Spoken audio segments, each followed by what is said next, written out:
Here's what I would do with Dak Prescott. With Dak Prescott and the Cowboys, actually. Here's what I would do with the Cowboys situation. So with Dak Prescott, you got a situation where the Cowboys are looking at over $80 million in cap space, but they got to pay a bunch of different people. So you're not trying to just pay Dak Prescott right up front.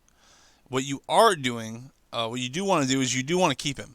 So you could either franchise tag him, which I definitely recommend.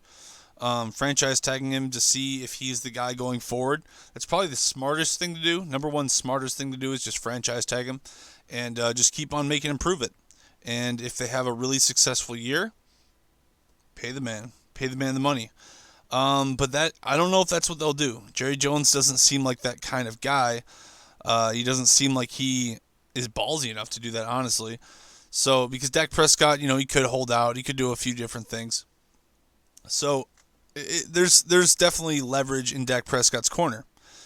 But what I also would like to do if I'm the Cowboys is I'd like to get him for under $30 million. I'd like to get him for around $28 million a year. And if he will not accept that, if there's no way he can do that, the most I'll go up to, this is like if he pushes me to the edge and he won't have a team friendly deal. If I'm the GM of the Cowboys, which is they don't even have a GM, they have Stephen Jones, Jerry Jones. They don't really have a GM, so they don't do things intelligently, in my opinion. But they do draft well, so that it kind of works out for him to some degree. So they've drafted pretty well, actually. But they don't contracts. I haven't been impressed with exactly. But they're not horrible. They put together at least an infrastructure, so they're an average team. They're unpredictable like my Bears. And, we're fucked with our quarterback position, so at least you guys have some stability. And that's probably what the Cowboys want going forward is stability. So what I would do with Dak Prescott is the most I would do, this is if he wants to squeeze every penny. If he's not going to be cooperative, if he wants to, get as much money as possible and not look at the long term. Like, think about this. Okay, let me break this down really quick, too. Dak Prescott, you're the Cowboys quarterback. If you sign a team-friendly deal, just giving him like $2 or $3 million extra a year, just sign for like $30 million instead of 33.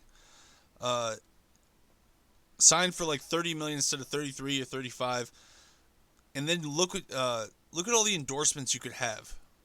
And not that you can't have those endorsements anyway, but Tom Brady did it. He won all these I'm saying if you're successful. If you win a Super Bowl as the Cowboys quarterback, you are going to have... You can do anything you want. Obviously, he has endorsements already. But, you could do whatever you want for the rest of your life. You'll be a legend.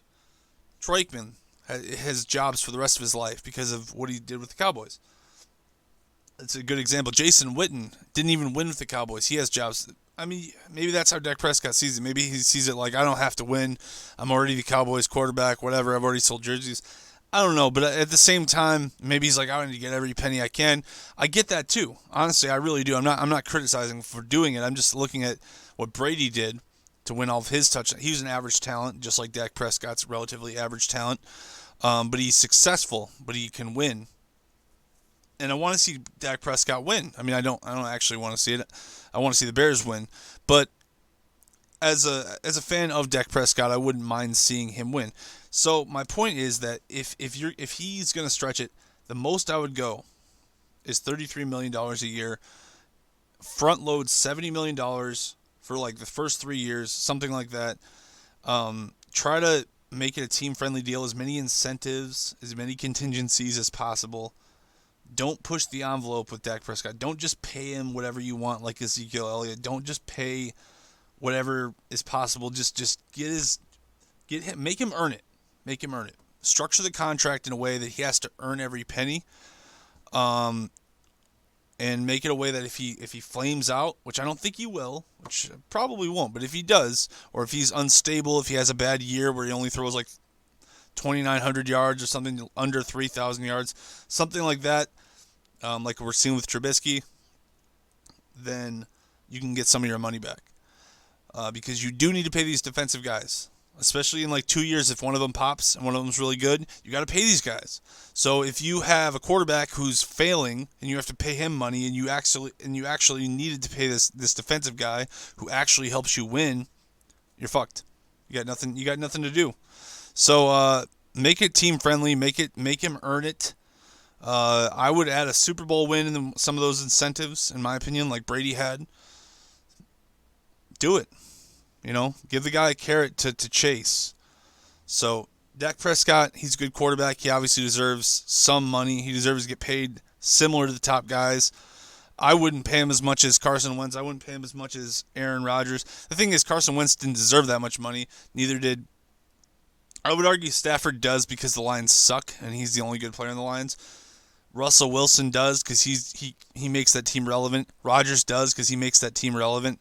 If you make your team relevant, you deserve the money. If you don't make your team relevant, then you're not worth rolling the dice on paying less for defensive guys. So that's just my perspective as a Bears fan, because the Bears obviously do this all the time.